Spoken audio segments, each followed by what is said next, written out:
Hello and welcome to the last day of 7 days on the Winter Mountain, a chance for us to pause together for a few minutes. And I'm standing in pretty much the same place that I stood on the last day of our 21-day series last year, in the middle of a field, this time with a lot of snow, and encircled by all the mountains that you've already seen. It's the most beautiful spot. So up to my left here is the Pointe de Sal, behind me the majestic Tenneverge, and to my right the Dent de Vereux. And as we've been setting up the video here and I've been waiting, it struck me that when we just stand still for a moment, it's as if time slows down, isn't it? You know, when we do our pause, we pause just for a couple of minutes, which at any other time would be no time at all, and yet that 2 minutes can seem as if it's forever. So isn't that funny, that when we cease to busy ourselves, things slow down. Time seems to slow down, when in fact it doesn't actually slow down at all.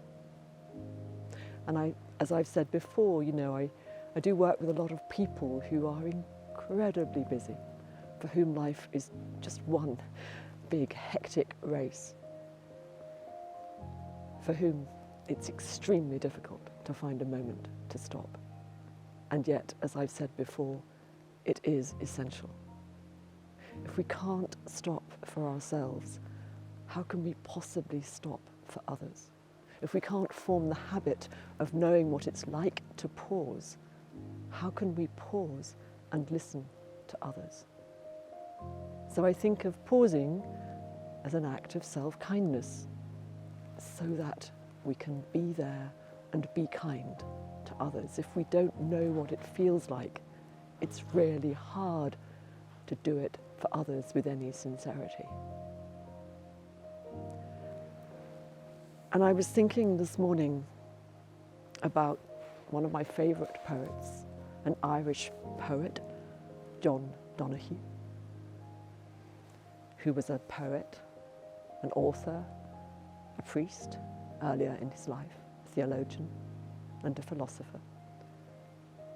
He wrote the most beautiful poetry, including this one, which was published just a couple of months before he died at the age of 52 in his sleep. To bless the space between us. Originally, I think it was the Book of Blessings. And I was struck by his definition of the word blessing.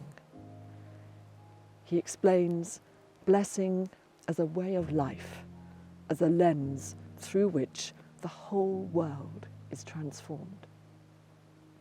I really love that.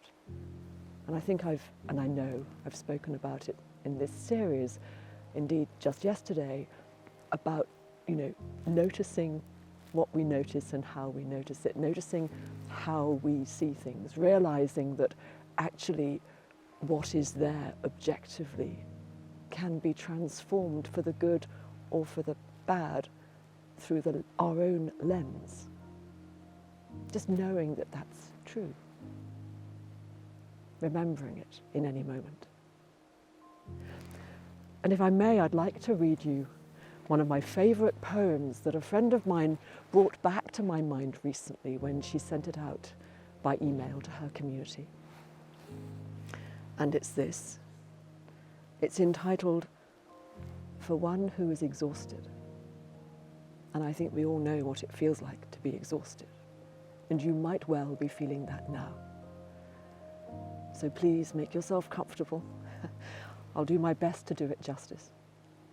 And just listen to his beautiful words. And afterwards we'll move into our pause as a space to reflect on what we've just heard. So listen as best you can, as carefully as you can, to the words that resonate for you.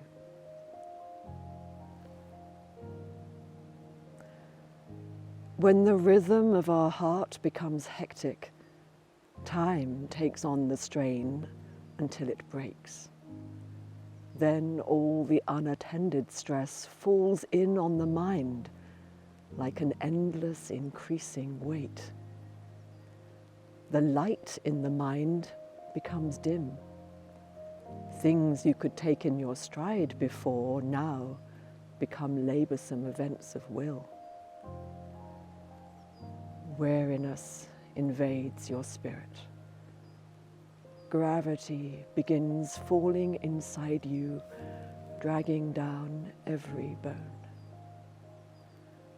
The tide you never valued has gone out, and you are marooned on unsure ground.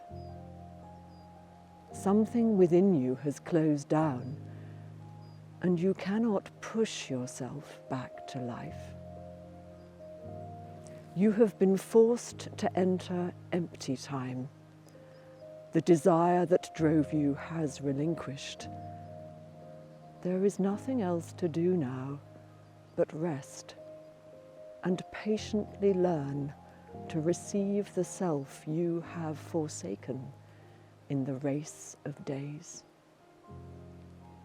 At first, your thinking will darken and sadness take over like listless weather. The flow of unwept tears will frighten you. You have travelled too fast over false ground. Now your soul has come to take you back. Take refuge in your senses. Open up to all the small miracles you rushed through. Become inclined to watch the way of rain when it falls slow and free. Imitate the habit of twilight, taking time to open the well of colour that fostered the brightness of the day.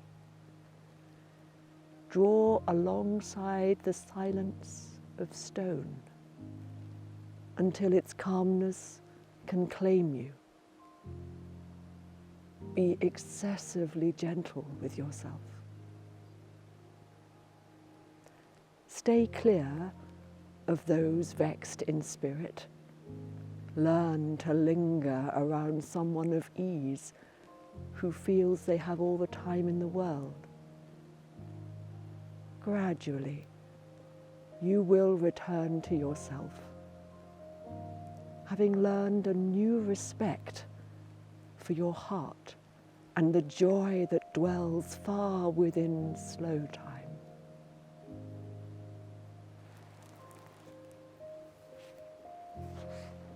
Thank you for listening. And now let's move into our pause, remembering the 3 steps. Pausing just here, pressing the pause button just here. Bringing your awareness into this space. And as you do, breathing into the space to create the space to think, to be, to listen.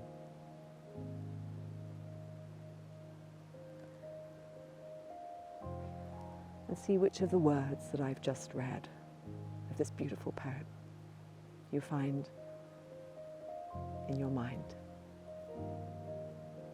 And be with them for just these moments of pause. So close your eyes or lower your gaze and enjoy your pause.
When you're ready, open your eyes or lift your gaze.